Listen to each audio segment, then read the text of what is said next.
Hello, my monstrosities. Hello once again.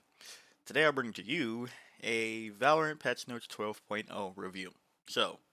I want to talk about a couple of things in here because, well, there's some interesting things. And I have some takes that I guess are going to be called hot in the moment. But quite frankly, I'm too old to be trying to just fish for hot takes. I think it's genuine takes that nobody's given enough credit right now. So let's go through it. Alright.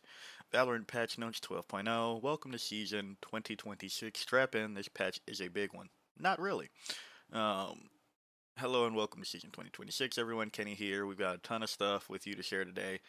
We're going to just skip all this and just get into the things that matter, right? General update. Replays are now available for custom swift play and standard matches.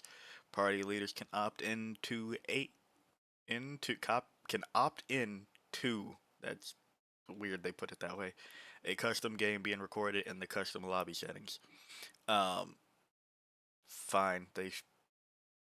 I don't know why they didn't have a replay system better before. Like a hidden MMR update.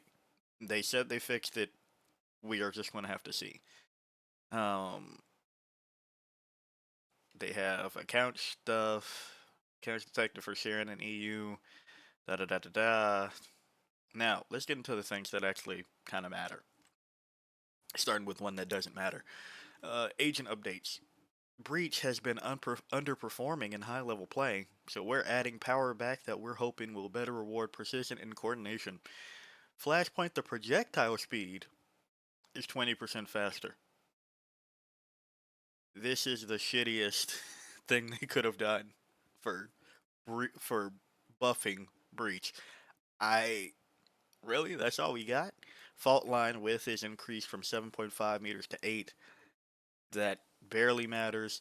So here's the thing that I kind of want to talk about with Breach, where I wonder if it is one of those situations where it is absolutely destroying the lower elo players, and that's why at mid to high level play, it doesn't see any improvement.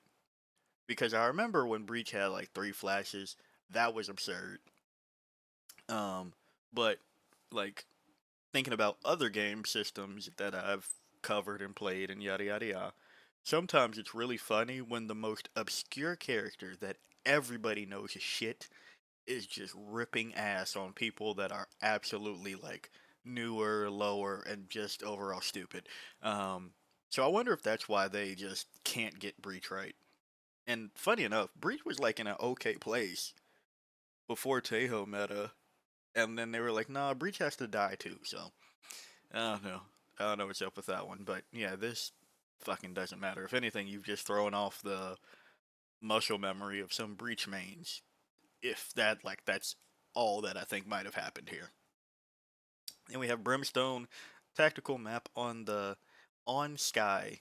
Like, why tactical map on the on sky smoke and orbital strike? Like, we just little things, grammar people. And orbital strike have been updated for better readability. And where's your period? Um, yeah, that, I need a brim main to tell me if that looks better, like that much better. I think it's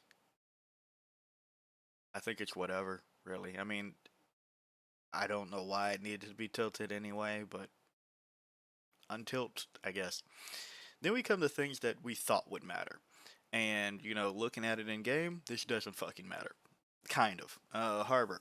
Harbor's new abilities haven't made the splash we had hoped for, so we're increasing the windows of advantage when enemies are hit by his new aggressive abilities. Storm Surge. The big part here is that the explosion no longer requires line of sight to near sight and slow players, because this means you can now not worry about the fucking elevation. Let's say you have a lineup for uh, the op at the top of C, right? On Haven, sorry. Uh, Now, you could get the person reliably that might be opping on there, as well as the person that's holding behind the box. That now is dope. You can get the platform on C as well, and somebody hugging the platform trying to dodge some of the fucking util dump back there as well. Uh, this is pretty good for those situations that were previously just fucked for no reason. It also does help because there will be corners that you can now just pop this like on the side and still catch somebody. That's pretty much like where I think this is going to be the most useful, if useful at all. Because here's the next thing: the explosion windup is decreased. That's also pretty good. I give them that. There's two parts here. That's pretty good. But the slow duration increasing from zero point 0.6 to 2 seconds on Storm Surge and Reckoning, I thought it would matter more. I really did. Um, but I've come to realize I think my issue wasn't necessarily just with the duration of the slow, it's how aggressive the slow is. Because that shit is like very light. So I don't know why if I'm using these abilities to hit enemies, I can understand the wall having a weaker slow because as everybody's been saying, I don't know why it still affects teammates. And the more I think about it too, like I already agreed, but no, it like really has no good argument to affect teammates. Um, eh, eh, like they're funky with friendly fire things on here, so yeah. But the slow isn't aggressive enough. Like, yeah, it's a little bit slower, but you can't really make use of it. Like, if somebody's in a corner already, it's not going to do anything. Like, this has to catch somebody wide in the open for that slow to be necessarily any use. Um, yeah, it's 2 seconds, and there's some things that might actually get there with it. I'm guessing if I had to guess off a util, like even I'm pretty sure even fucking Breach Aftershock, you'll be able to still get out with that slow because it's just not aggressive enough. Maybe Rage Nade combo, maybe a Molly like a Molly as far as like Brim Phoenix, but I think you can get out still if you're like Viper, probably Gecko. Or at least you should be able to get to like the dark green on Gecko, I think. Then again, it's pretty wide. I don't know. The slow duration on both of these, it just doesn't look like that much of a slow to me. I think that is just not enough. I think the slow itself needs to be more aggressive compared to the duration. You could drop the duration down to 1 as long as the slow is an actual slow. Then we have Sage. They made it so that you can target your teammate, basically. Like, don't know why they didn't think of that. Honestly, I'm not sure that Sage needs to be line of sight anyway. Or, not even line of sight. Like, just look, it's going to heal one person every what, 50 fucking seconds, 40 seconds, something like that. I don't remember Sage's cooldown, but it's really not. Again, this is probably one of those things that's absolutely ripping ass in the lower elos because the person told their girlfriend like, "Hey, get on duo with me. You could just play the healer," and that's why we're stuck with Sage just being so bleh. Because in the lower elo, everybody's going Sage. Tejo. Now, get ready for me to spend too much time on something that's probably going to sound insignificant. And this is where I think my mountain out of a molehill is like the most. Actually, I know this is where my mountain out of a molehill is the most. Because there's one thing that's going to sound very insignificant, but I think it has dangerous implications. Tejo. We've been confident in Tejo's unique slot in the roster as our primary flushing initiator, but wanted to add a bit of power to the abilities that are supporting guided salvos, round over round. Adding damage to special delivery should help provide an additional way to disrupt defensive utility in ways players are already able to do with guided salvos, while changes to stealth drone are aimed at helping with making the call to actions clearer for knowing where to place guided salvos or when playing alongside a Tejo. We're actually going to skip to stealth drone because this shit is ass. Um, just that like there, that's. the main take, so I don't want to waste too much time on something just to say that it's ass. The reveal type going from snapshot to fully revealed, the reveal is about the same length as the snapshot. Like it just doesn't. It's pretty short, and I just can't see why that matters. Like if you make it the same as a fade reveal or a Sova reveal, then we have a conversation. But it's snapshot length while saying reveal. Like it's nothing. Um, and then the post radius being absolutely obliterated is goofy as hell. But we come to special delivery. Why is this a problem? So the concuss duration now matches the other concussors. I don't know how they forgot about that, but that's fine. The problem comes with adding damage on the explosion because now this shit does too much. Maximum damage of 35 at center with minimum damage of 20. Now this shit does too many things. Um, and it's funny because I was debating making a video about how the next initiator needs to do what Sofa does, which is we need another initiator or character overall. I don't really care as long as it's not a duelist.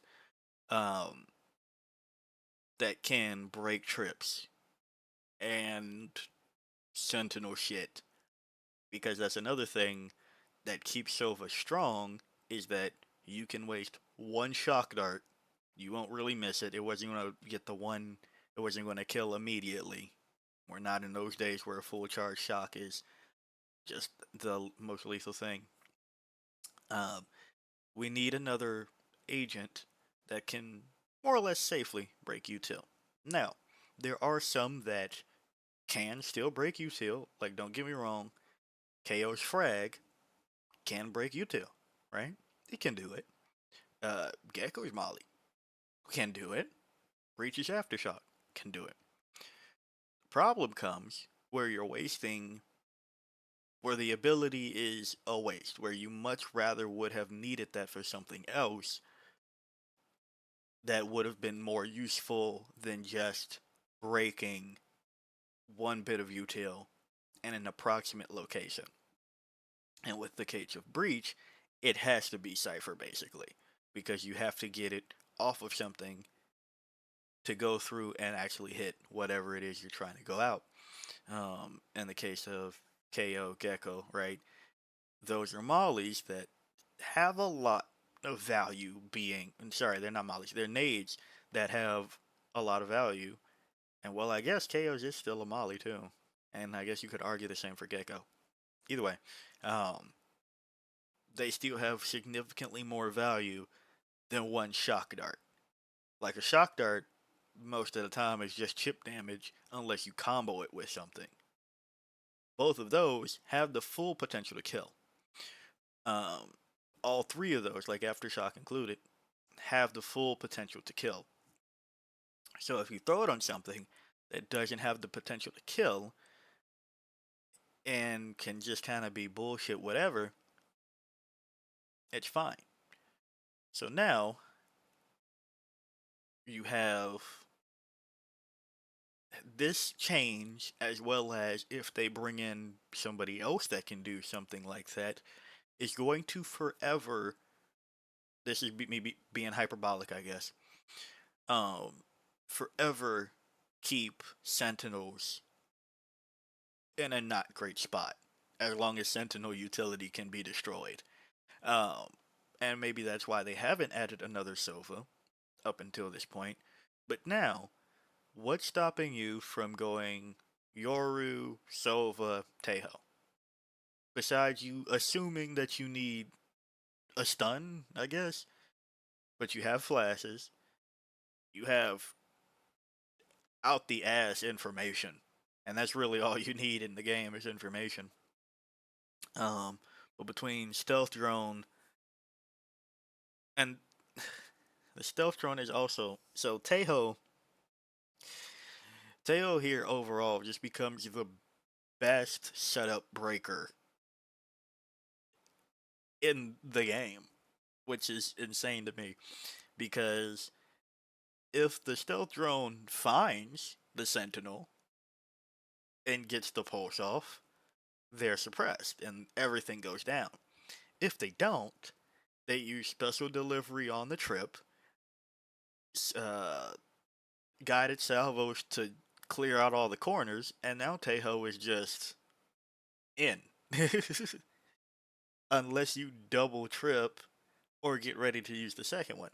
And then you'd say, okay, but veto. But there's the problem, though. That's still a problem, because in fact, it might even be worse. So now, are you telling me that you're going to waste your interceptor just to stop the special delivery from breaking your chokehold? And then they're still going to break your chokehold because they still have guided salvos? Just Tejo alone, that is? Assuming that stealth drone didn't, after you popped the interceptor, come find you and just take everything down too, or beforehand, or stealth drone goes in, but oh, I don't want to get hit by stealth drone, so I pop interceptor. So it's pretty insane that Tejo now solo just breaks a site kind of wide open. Already had that potential, really. But now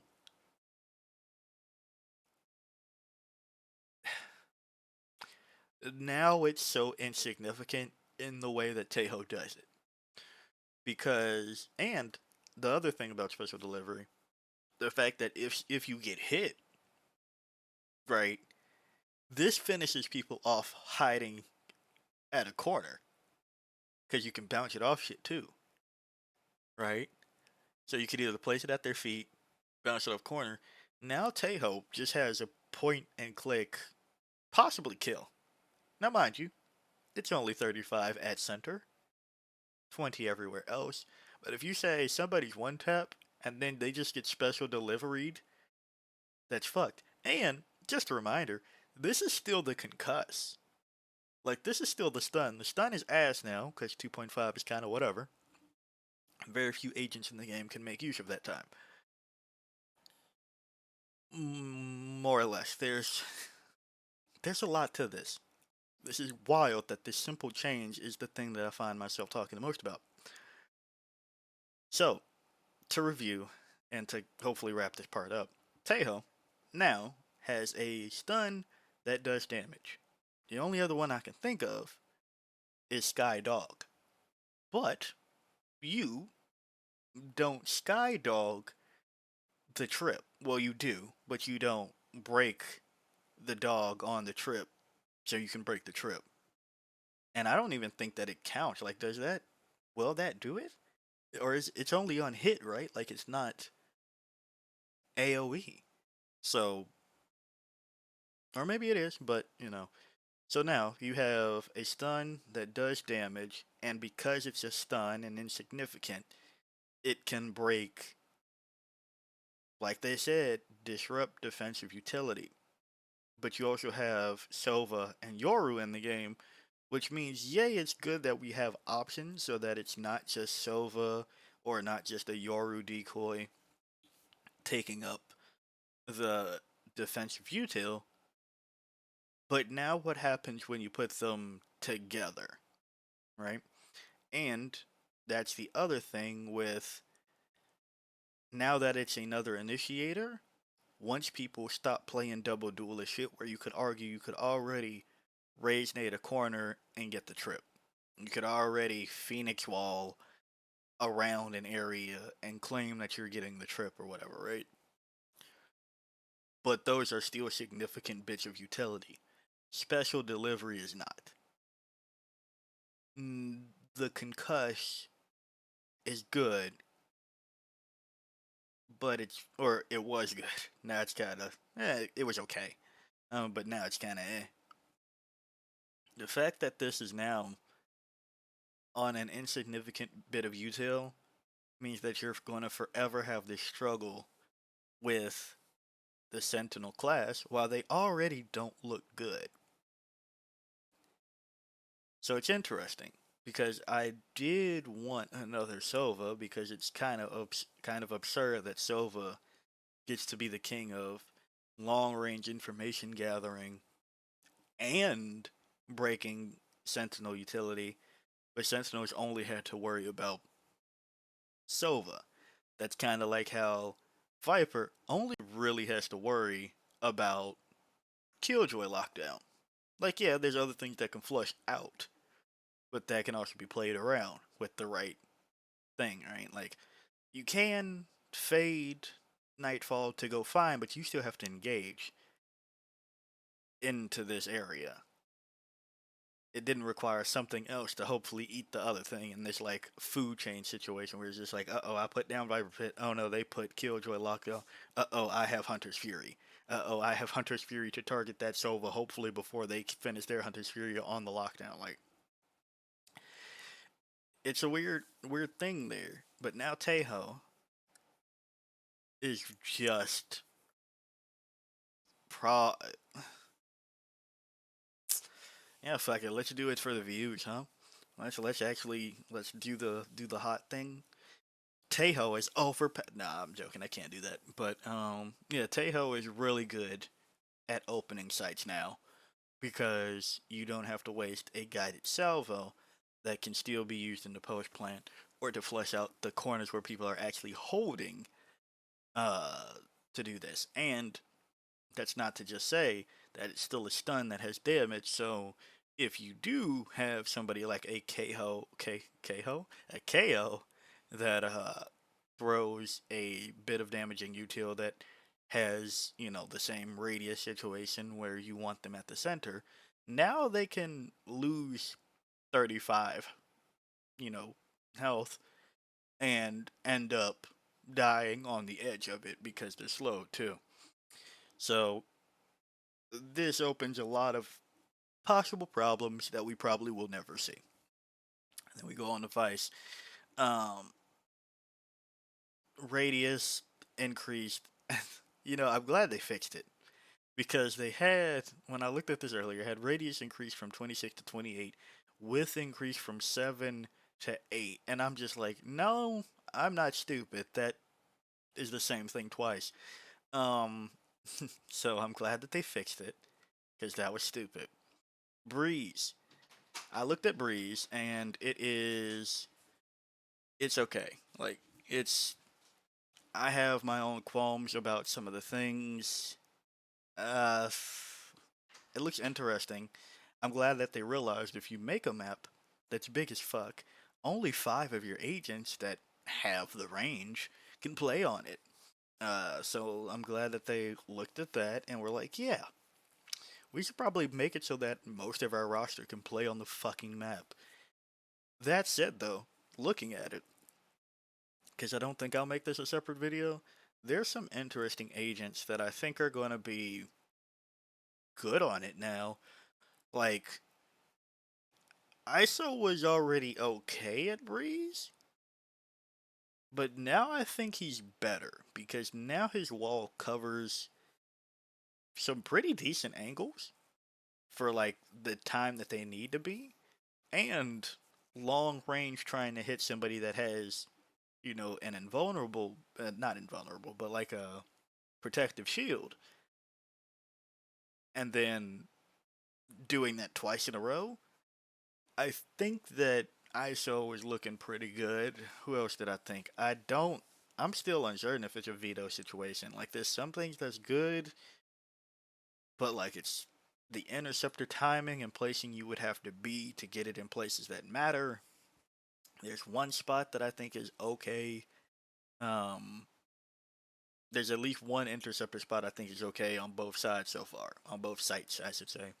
Uh, who else was I thinking about? I think Chambers still looks okay.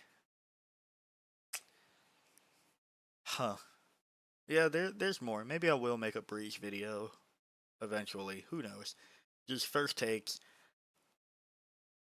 First take is ISO looks really good on it, but I don't know if we'll see ISO because people are scared of playing ISO. Hmm. And you can realistically play the other initiators on there now.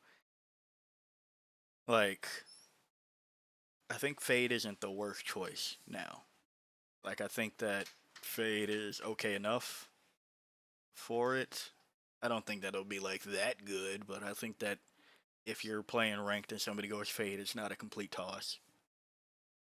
I think all the controllers are viable enough on it now, instead of just hoping that the solo Viper situation can do it. Except Harbor. I still don't believe much in Harbor because there's some facets. Like now it's safe to burst his bubble. Well, a map like this, it's safe to burst his bubble because you're doing it from a distance in which it's going to be hard to get traded on you just spamming it. So you can probably put I think it takes like 12 bullets from a Vandal or Phantom or something like that into the bubble, kind of free of consequence. But he was okay at one point on here, so maybe I don't know. We'll have to see. I think that it just gives you more angles of fire on where he would want to be. I don't know. Harbor. He also had a much better ult. He also blocked off more lines of sight. I don't know. Haven and Corrode. I forgot to check Corrode, but I saw where it is. It's like fine. Haven. This looks horrible. Like that's stupid to me. Yeah, Corrode. Like this looks fine. Like that's a fine implementation. I honestly don't know why we just don't do different colored bricks.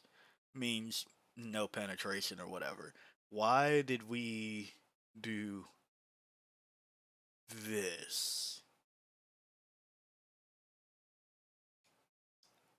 You could have.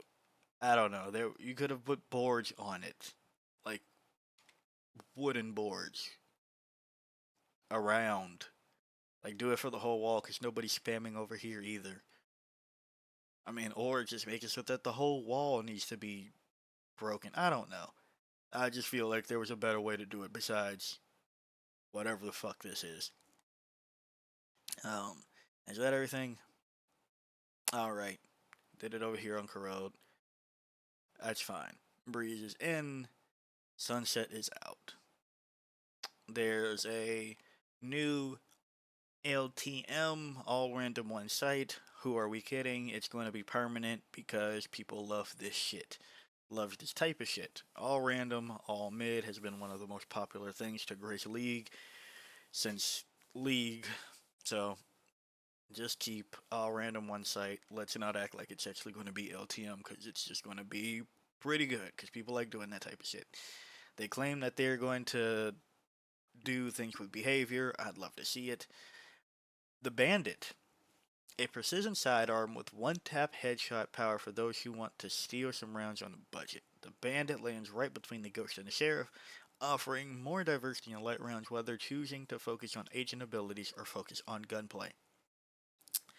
So it is 600 credits, a pistol with 8 bullets, 24 in the reserve, 1.5 on the reload timing, 0.75 on the equip. Wall pen is medium. Unironically, I think this is pretty good. Like, once people get the feel of it, I wouldn't be surprised if people buy this more than the Sheriff and the Ghost. Because the ranges at which it is effective and the firing rate is pretty good. Now, um, I think it really comes down to the person because, like, there's some people that are just Sheriff users. But it feels much to me like how you had the Sheriff Marshal users that needed the headshot, and then you get the Outlaw. This is the Pistol Outlaw, in my opinion, because it's not going to be bad. I don't think it's ever going to be bad to do this. In fact, I could see you buying a Bucky or a Judge with this as the backup for distance because it is okay enough at range. Um, and saving yourself some credits on the Sheriff. and then having a decent buy following. Or, you just run that shit down as best you can. I can see this being the secondary option for agents that aren't a duelist, where the shorty, duelist backslash clover. I mean, everybody went with the fucking shorty secondary, so I'm not going to say that uh, it's one or the other. But I think that this is a reliable enough backup, depending if you want to have something, right? If you just want to have something, I think that this is a reliable backup, as well as good enough at kind of just everything. I don't think it's insane. So far, I don't think it's insane. But it feels good. Definitely feels nice. To me, at least. I think it feels nice. And once we get the fucking first Bandit to Radiant run on YouTube or whatever the fuck on stream, and then people are going to pick it up and realize that this thing is kind of good. It's kind of good. Honestly, Outlaw Bandit? Outlaw Bandit loadout, maybe? Is that a thing? Hmm. I wonder. Still better than Classic on that. No, I guess if you were going to do something like that, you would have done it with Outlaw Ghost, right? I don't know. There's some interesting loadout options now that I think might come alive with this sidearm. Agent fixes or bug fixes, you don't need to go over that. Really, uh, never mind. There is something here. Fixed a bug where Choco's jump throw trajectory was inconsistent. I thought I was just tweaking. I thought I was just insane. No, I knew it. I knew it. Because I'm like, no, this shit isn't. I knew it. Okay, cool. Alright. What the fuck? PC only. Alright, cool. But yeah, that's my take on 12.0. I think he still cheeks. For the most part. There's now you can do things like I already talked about Haven, but you can also get uh Ascent Hell on A without being Omen, or getting a flash under there that they can turn by the time it gets under there. Uh, there's there's applications for Storm Surge now, which is fine. I don't know if it puts him on the map though. Like he probably needs a second one. I think he still needs another ability. If anything, it would be a second wall. But if they don't want to do that, I think he still needs a second Storm Surge. Now Tejo, I don't know. I don't think he's a problem necessarily overall. Like I should make that clear. I don't think he's a problem overall, but I think that he is going to definitely keep the Sentinel class on the weaker side in combination with Sova. So, yeah. If you like the video, like it. Got a comment for me, comment. And until next time, peace out, my monstrosities.